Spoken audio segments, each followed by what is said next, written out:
What I got, you can't buy.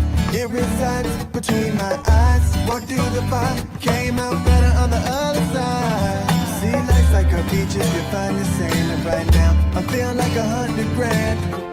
You are listening to Inspired Insider with your host, Dr. Jeremy Wise.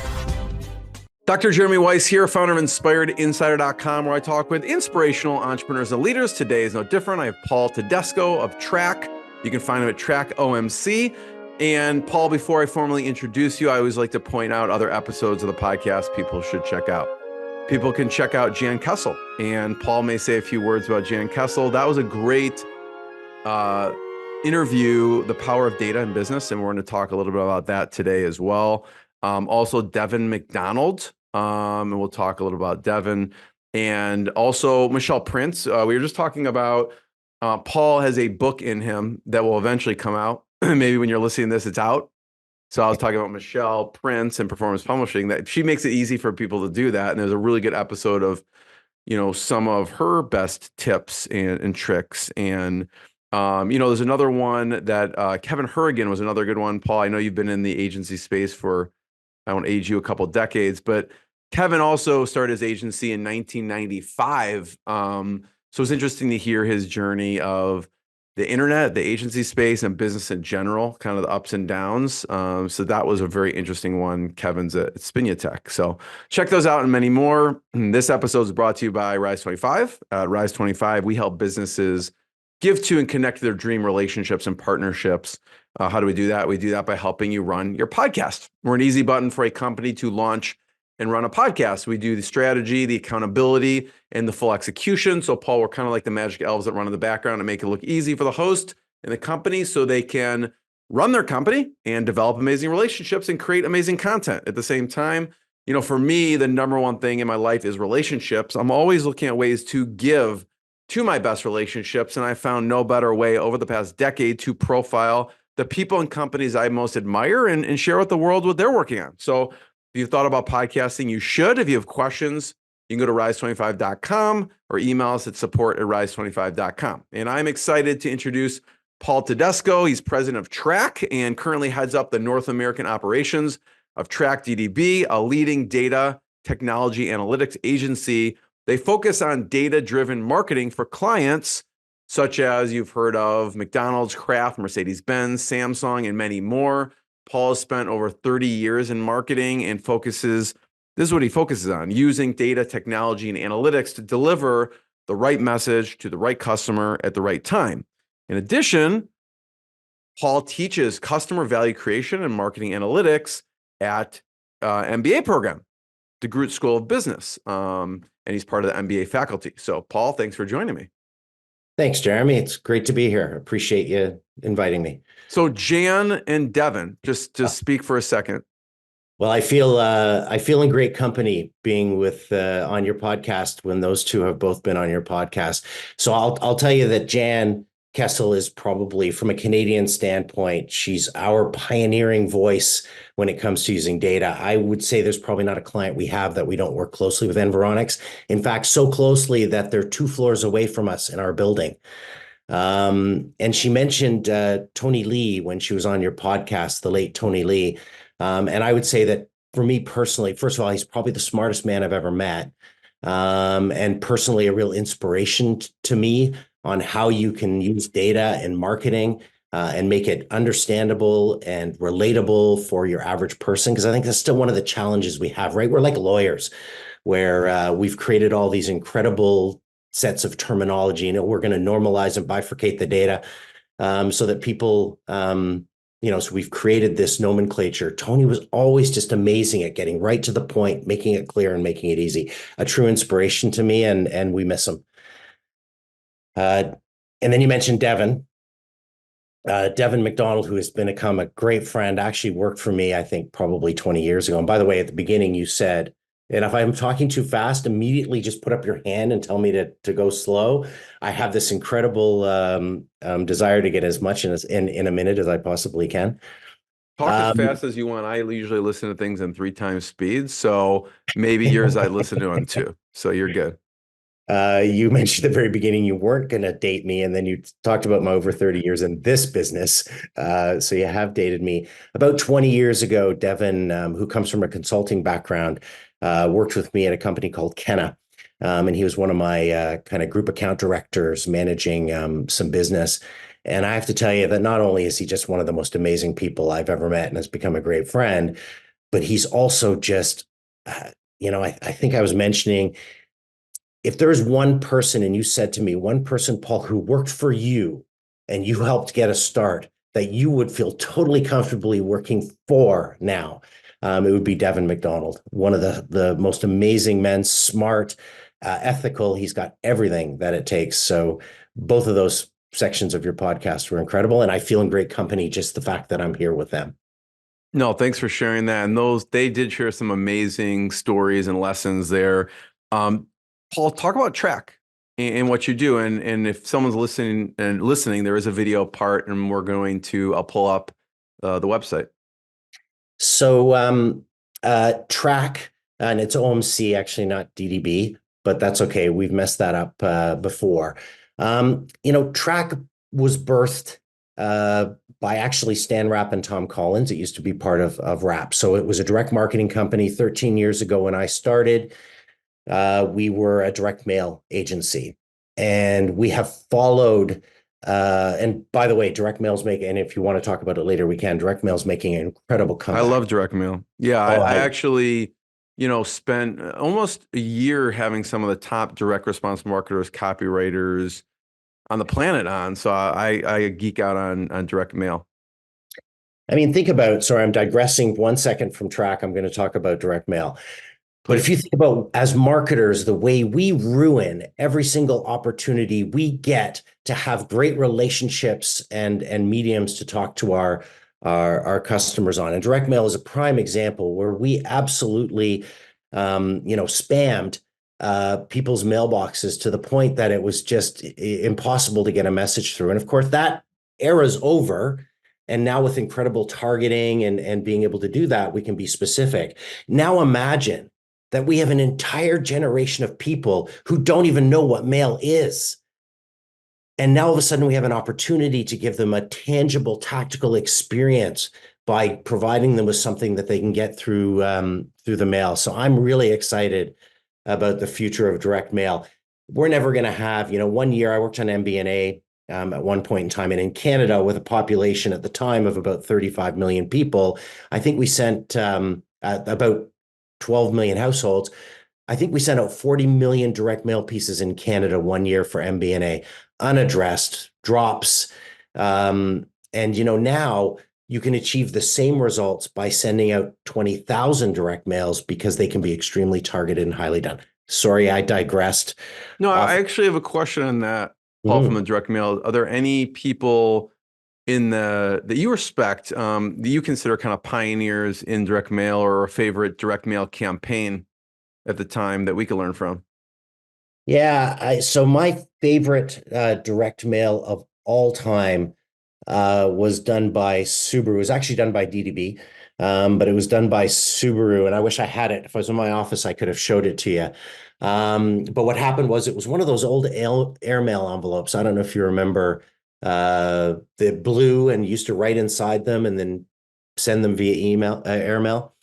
And inside were a bunch of pictures, and the pictures were of the development of a new Subaru vehicle. And literally it was like somebody was saying, I got to get this message out there, and I need to tell you about it because it's so secret and so amazing. And I think it was one of my favorite direct mail pieces. I don't know that most companies have made the leap from what direct mail has been in the past to what direct mail is in the future. But I know that one of my favorite pieces of direct mail, again, that I hold up, is actually a piece I got from Google, which really seems strange because, Google, being a digital-based company, is sending direct mail. And I love it because, obviously they're looking at me as a potential influencer for advertising and search and all of those things. And they sent me this incredible direct mail piece that it had a little premium in it. And again, it got my attention. It was very effective. I was already sold on the power of Google, so I probably didn't necessarily need to get it, but I'm talking about it. And as Seth Godin would say, it must be remarkable because Paul's making a remark about it. Yeah, I mean, it is telling, right? Google pretty much owns a lot of the internet space, and they're sending direct mail. I mean, same thing with Amazon. I mean, Amazon sends a bunch of direct mail. They have, and Facebook too. Yeah. But their offer is compelling, and it helps when you're giving away free money. At least I've gotten those ones. Like, we'll give you X amount of dollars to advertise. So their offer is compelling as well. We did sorry, I know I'm taking you totally off of what you asked me in the first place, but I'm going to keep going. We did a program. I don't know if you've ever heard of the Rocky Mountaineer. So the Rocky Mountaineer is a train in Canada, and it's got those cars that have, the glass roofs. And basically it costs, the price of the most expensive cruise you could ever take.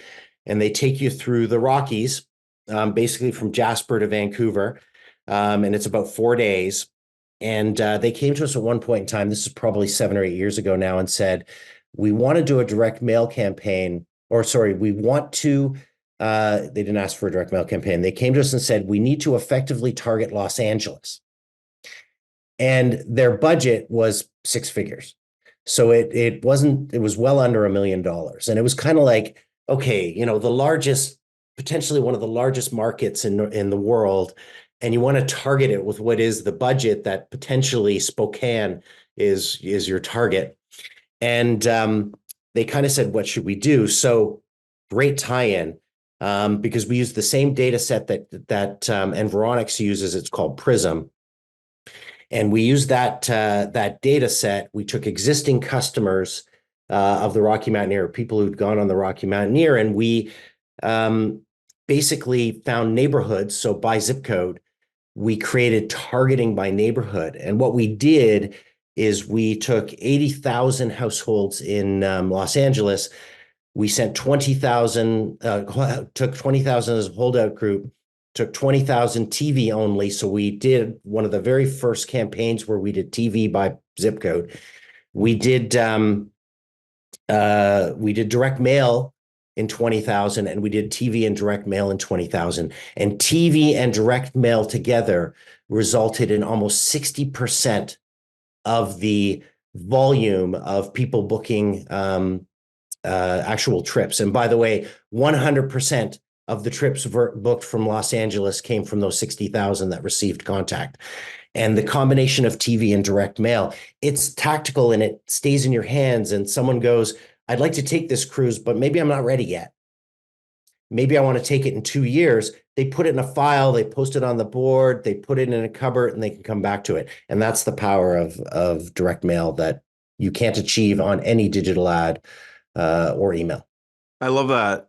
Paul, what was effective, do you remember, about that direct mail piece or components of that and the TV? What was effective inside of, like, with the messaging and everything? Yeah. So we created, I think it was very aspirational. Obviously, you can imagine the target market we got, people who have some money, people who are a little older.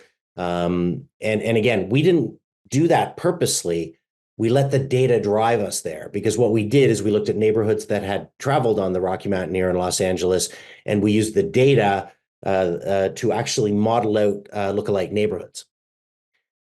Is kind of how we found those. So we found lookalike neighborhoods from a demographic standpoint, an interest standpoint, an income standpoint. So all of those things. What was really effective, I think, is that we created a story in a 30-second spot. DDB created a story in a 30-second spot, and we as Track then created kind of the extension of that story. So someone who had seen it on TV would get the direct mail and go, oh my God, let me check that out. Oh, geez, look, this is how long it takes. And these are the amazing places it goes. And these are the hotels you're going to stay at. And these are all the things that are involved. So I think the tie-in between the two mediums and even the timing of our delivery of the piece made it really, really effective.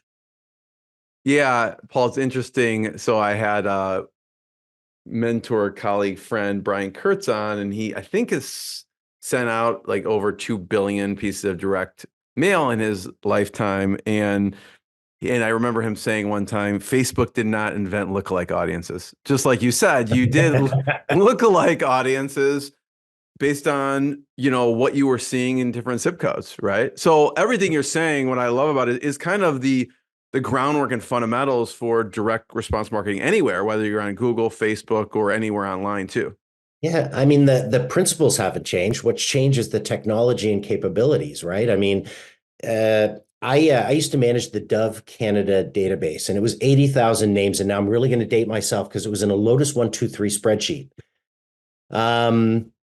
And and literally at that point in time, we would use demographic data similar to, and I don't remember Environics at that point in time. They might have been there and doing it, or maybe it would have been her previous company who was helping us. But we would actually take our own database and be able to segment it out using that data to understand kind of what the potential is. Is this person potentially in a family? Can we launch Dove Men to them? If they're buying a women's product, how does that work? And I think the basic principles haven't changed. It's just the incredible magnitude and exponential change in our capabilities that have allowed us to become really, really personal. I want to talk about how you got into the agency world, but we have to talk about some takeaways from selling toilet paper. Oh my goodness. So it's funny, and I'll give you a recommendation. So my father, before he passed away, he was lived in Italy during the war, came over and emigrated after the war, and I got him to sit down and write all his stories, 18 single-space pages of all his stories. I'm now leading mine onto video. But I have to tell you that, so I started out in sales after I graduated from school. I worked for Scott Paper, as you said. And what I learned there is that you can become any single product, if you put it into the right perspective, can become a passion point for what you do. I loved, and still some of my best memories are selling toilet paper. And I won't get into too many stories on it, but those were the days, because this is now 35 years ago, maybe even more. And in those days, you used to be able to knock on doors. I sold industrial, so toilet paper into things. My funniest story is so the Sky Dome, as it was called in Canada at the time, is the home of the Blue Jays. Of course. I sold the contract for the toilet paper in the Sky Dome. And literally, I sold those big, we called them JRT. They were jumbo roll tissues. Like, this is one where you could go back and forth on the field 12 times, the thinnest single ply you could ever imagine. And I sold this into the Sky Dome. And I'm actually there on opening night, sitting in some seats, watching as people go to the washroom and consume our products. See, you can get passionate about anything. I get a call the next morning. We had a bullpen style sales place, and I get a call the next morning, and literally it's like Paul Tedesco, line one, and I pick up the phone, and it's the general manager of the Blue Jays, who asked me if I was at the game, and they literally, people were ripping off the covers, taking the big jumbo rolls on the upper level and trying to throw them down to unravel. And of course, they're just breaking away.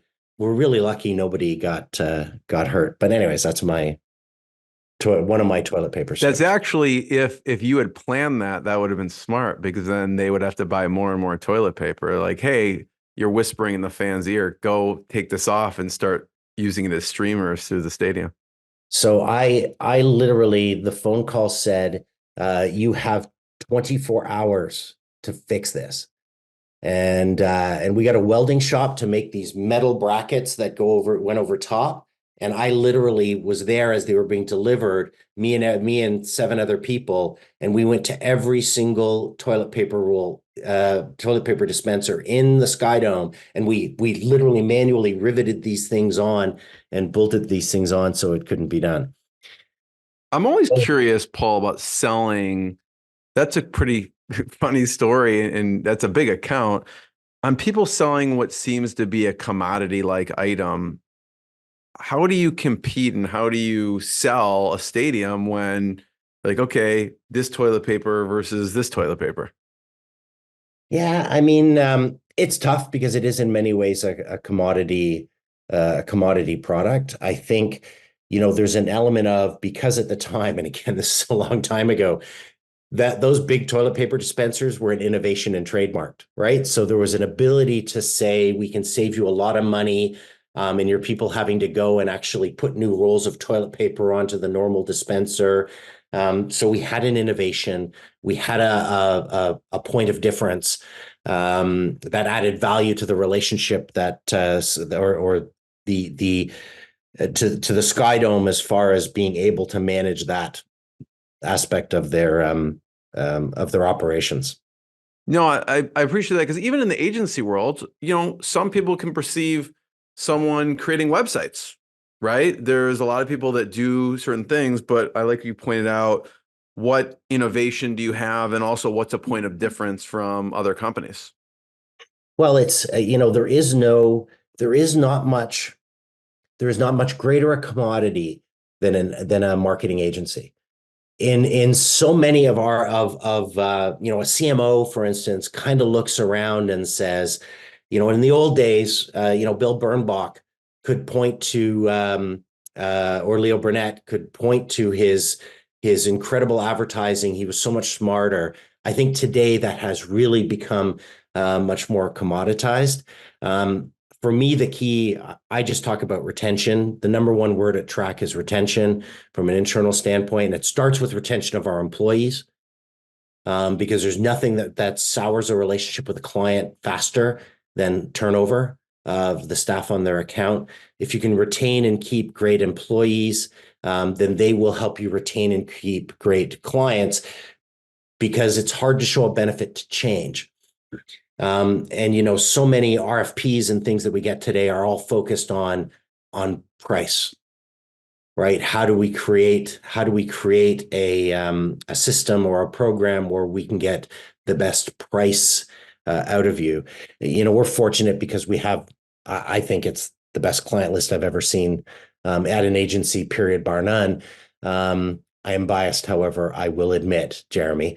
But to me, the key is to keep them. If I can keep them and grow, then that's the output. Because Track has had a nice steady growth. We were 8 people 13 years ago. We're about 90 now, and we've had a nice, slow, progressive growth.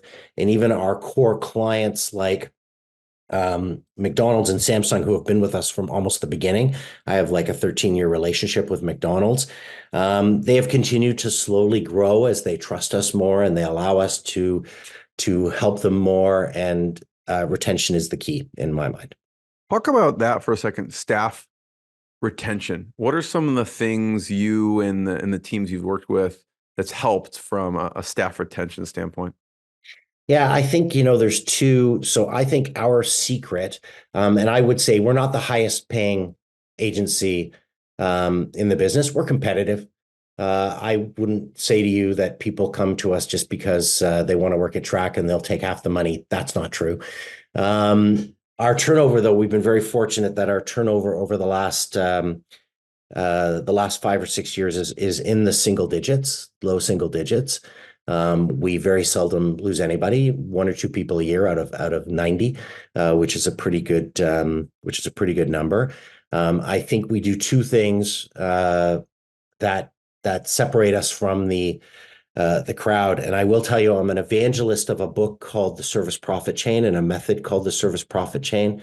And if you haven't read it, or I teach it, as a matter of fact, as well. And Len Schlesinger, who's a professor at Harvard, Babson College maybe, but at Babson, actually taught it to me. And it just talks about how employees, if you create value for employees, they create value for your clients. So I live by that. So 2 things that I'd say separate us. One is trust. So we trust our people to make decisions, to do things.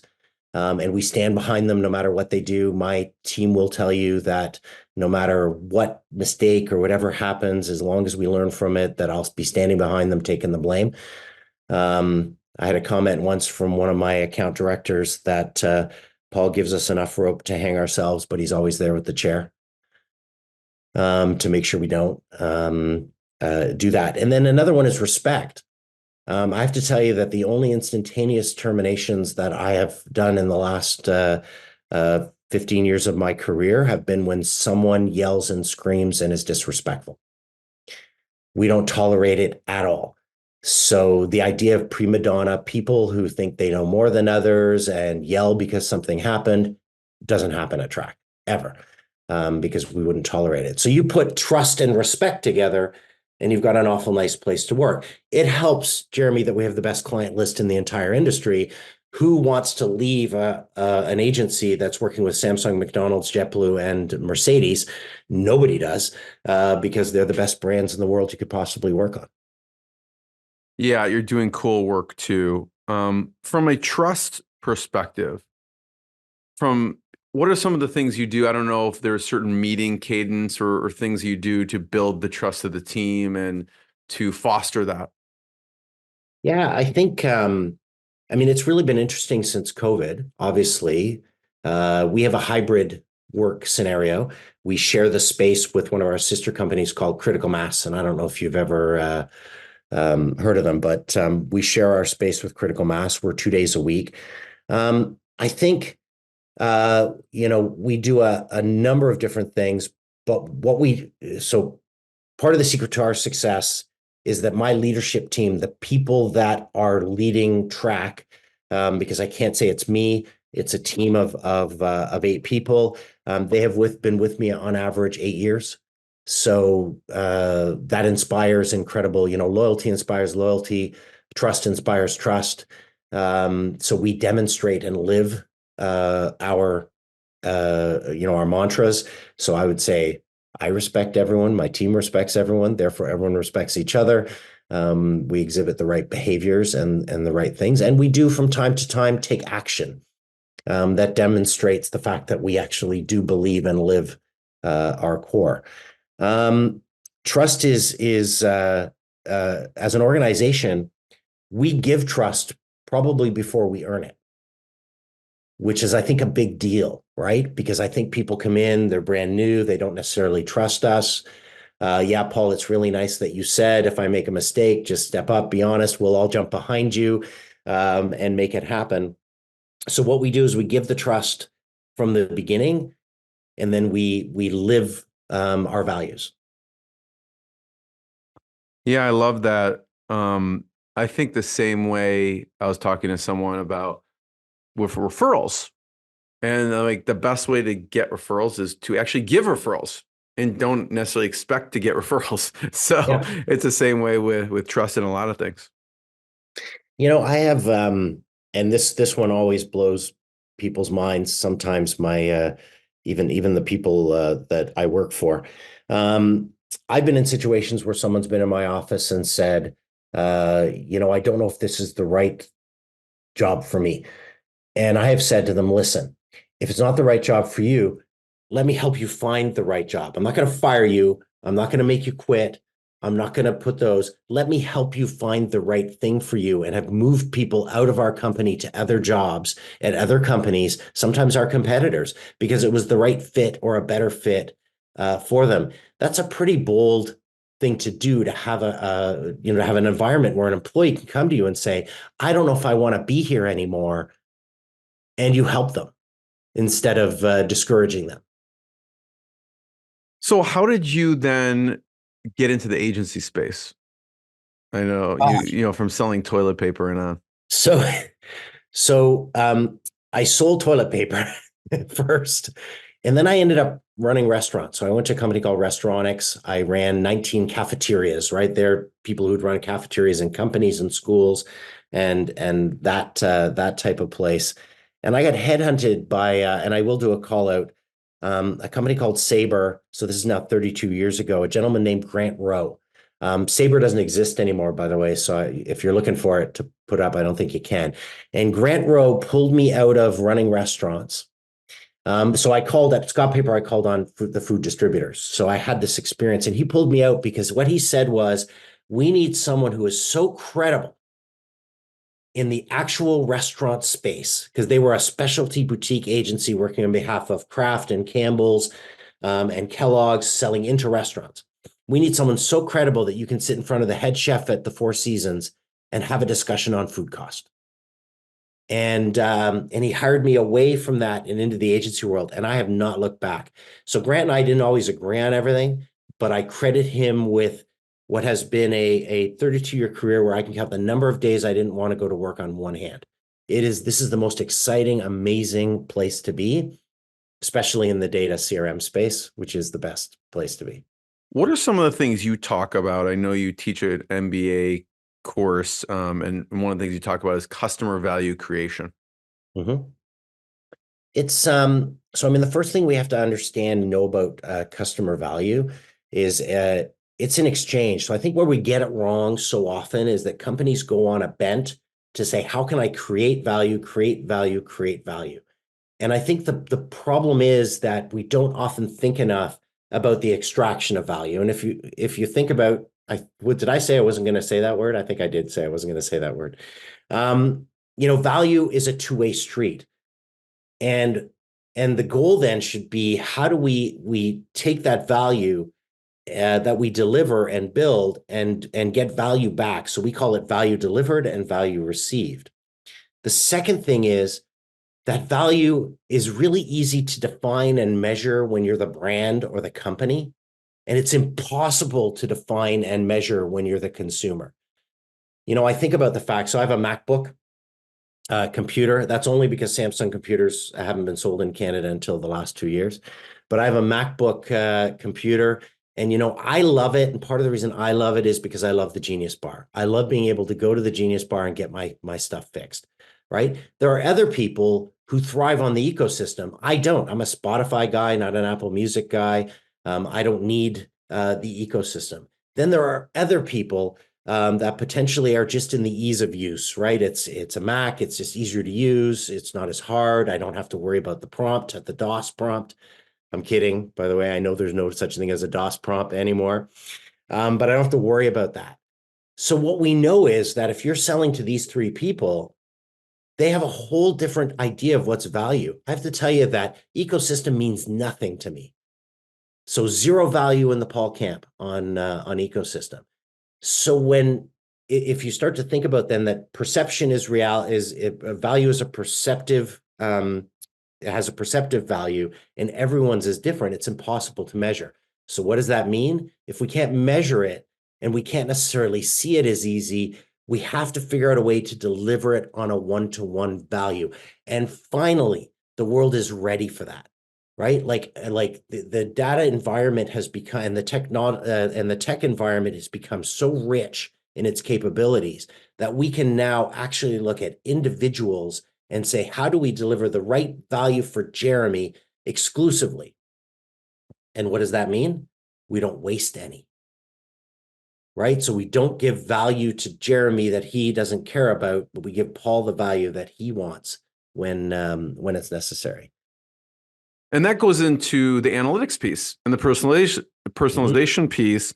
So talking about, again, another thing you talk about with your company and also in the MBA courses is the marketing analytics. Yeah, and I think again the ability for us to capture data on an individual basis allows us to create personalization. And if you start to think about a McDonald's, for instance, right? Why would we be spending the time trying to market a Happy Meal to someone who has no children? And on the simplest level, that is a core. Because adults like the toy too? Yeah, or they want the value, the deal. Yeah, exactly. Adults like the toy. So if you start to think about that, what happens if a brand starts to send me emails or direct mail or text messages or target me on digital media or social media for an item that I don't want? I start to create a filter where I start to take that brand out of my consideration set. Oh, obviously McDonald's isn't for me. They're trying to sell me something I don't want. Obviously Samsung isn't for me. They're trying to give me something that I'm not interested. I rent a place. I don't need appliances. So by using the data that we have and are available, and by targeting on a more one-to-one level, we can provide the information that's necessary. We have rule in our annual planning that we want to try to go to all of our clients and say, how do we do less? So if we're currently sending 10 million emails a year to our client base, how do we make that 7? By making the 7 more relevant and cutting out the waste. How do we, and that makes us more efficient and effective, right? Because if we're not sending those 3 million emails out, we're saving money. We're providing a better experience for our client and are more engaging, and they engage with us better, and it's good on, but we're also saving money, which is the same philosophy now. I mean, obviously first party data, especially with the future of cookies, has become something huge in our world, because every client we have is, how do we become more media efficient using first party data? And the same thing applies. It's really almost more about suppression than it is about anything else. It's how do we take the people we don't need to talk to and not talk to them? And that way we're not wasting that money over there in a space that we don't have to. Yeah, Paul, I love that about how to do less, cutting out the waste. And sometimes it's even counterintuitive, right? So be like, well, how can we send more emails? How can we do this? But for you, it's more very targeted. And so it's, trimming off the fat. Talk about McDonald's. And I know that you've worked, and the company's worked with McDonald's for a long time. And we were talking before you hit record about personalization and more personalization.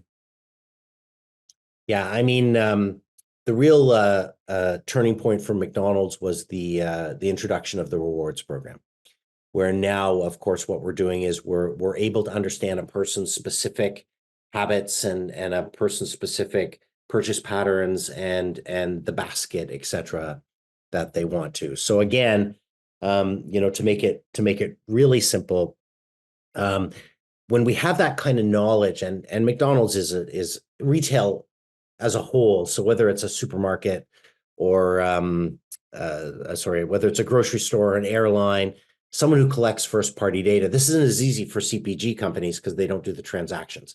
But if you get a company that does transactions, what they can do, for instance, is take a look and say, hey, Paul seems to like to go out for lunch on Fridays. He likes to grab a coffee every morning. And every once in a while on a Saturday afternoon, he's taking his family, in my case, it's actually my elderly mother, into McDonald's for a burger. Because I have to admit that I love McDonald's, not only as a client, but as something I do. So why in the world would we ever suggest to Paul that he should be coming in on Sundays? Right? So personalization means we understand what Paul does. We will take some opportunities to see if we can't refine Paul's habits, right? Maybe we can get him to, if he comes for coffee 2 days a week, maybe we can get him to come for coffee 3 days a week.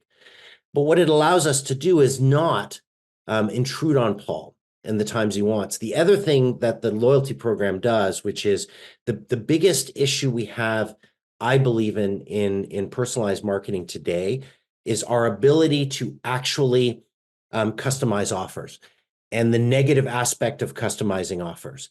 Because theoretically, and I'm not going to use McDonald's, McDonald's has never, I will state this out front, McDonald's has never even considered this, okay? And they would never do it. But one of the problems that we had was that we were giving, for instance, everyone who bought Big Macs, we'd give them $1 off a Big Mac. Don't you think the person who potentially buys one every 6 months and gets $1 off is not as valuable a customer as someone who buys does it twice a week? So how do we equate and give that person who comes twice a week the right amount of value? And you weren't getting it because you just couldn't, right? You just couldn't manage to get that done. The loyalty program allows that because everyone gets points. Everyone gets to kind of spend that. So that kind of personalization, allows us to give and provide things that are more relevant, more interesting, and more valuable to consumers at the right spot.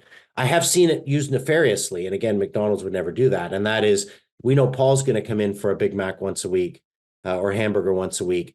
We know Jeremy's not going to unless we give him $1. So we'll give Jeremy the $1 and not Paul.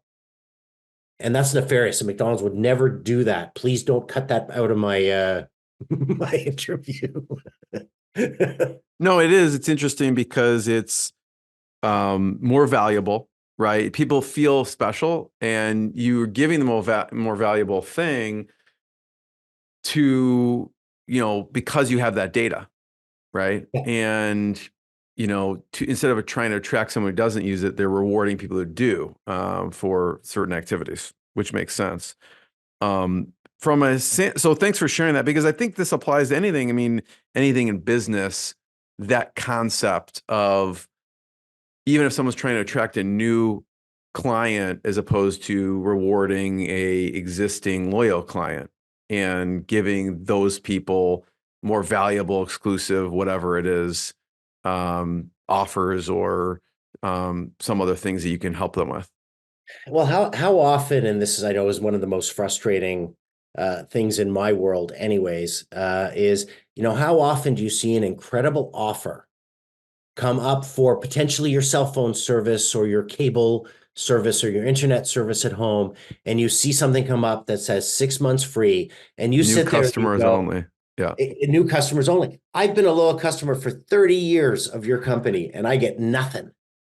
And someone brand new gets 6 months free. That's not right. And that's why a program like McDonald's has makes so much sense, because it allows you to ensure that loyalty, I hate that word, actually continuity, or someone who actually engages with you and is a great customer, gets rewarded for that. I want to talk also, I know Samsung, you have a deep relationship with Samsung, and I'd love to talk about SmartThings. I think this is amazing. So we've just done and if you look, and we've won a number of awards, so there are some published cases on this, but Samsung was looking to improve its kind of social responsibility score and index, and they were looking for ways for us to do it. And I'm a big advocate. Besides the one thing I already mentioned, which is this laptop I'm on, everything I own is Samsung. I got 7 TVs, all appliances. And I've been very engaged with an app called SmartThings, which is their kind of app that allows you to control stuff. So, when accidentally you get locked out of your Netflix, and most people have to go find their password, not me. My SmartThings app has it all in it. I point at the QR code, everything comes back on to original settings. I control my garage door. I think you saw me. I controlled the blinds behind me. Everything is on SmartThings. And I'm a big advocate. And we were talking to someone in our office, and I take no credit for this idea, by the way. All I did was advocate SmartThings. And they were talking about ADHD, and we have an employee who has ADHD, and they're actually in a video that you can find online. If not now, it'll be on our website soon. And we started to talk about some of the challenges associated with ADHD. So what we did was we did a bunch of research. We partnered with 1.8 million Canadians out of 40 million. 1.8 million Canadians have been diagnosed with ADHD, and that's probably not even the tip of the iceberg. So we partnered with something called Possibilities, which is a leading advocate and researcher on ADHD.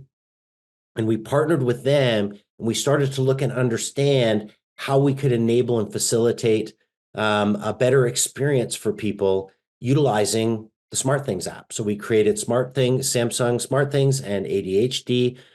We did a program on it. We did some websites, and basically we did the first ADHD enabled email that we've ever seen. And it's simple things like how many things will be above and below on a page at one time. There's toggles for icons versus text. There's different. It's been enabled for being able to be read by a speech reader. So we basically took all of these things and enabled the app to be able to be more friendly for someone with ADHD. And it's a fantastic project. And that takes, I call it a brave client, because it's pretty hard to monetize or understand the monetization of that.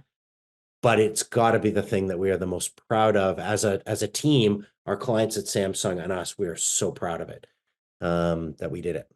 No, thanks for sharing that. It kind of goes into the research and personalization and listening to the audience and all of that. I have one last question, Paul. Before I ask it, I want to just point people to check out more. They can check out trackomc.com to learn more. And my last question is just some of your favorite resources. It could be books. I know you mentioned the service profit chain. I know as a teacher in the MBA program, I'd love to hear some of your favorite books of colleagues or in general. Yeah, I mean, I think different books so there's a lot of them, obviously that are out today.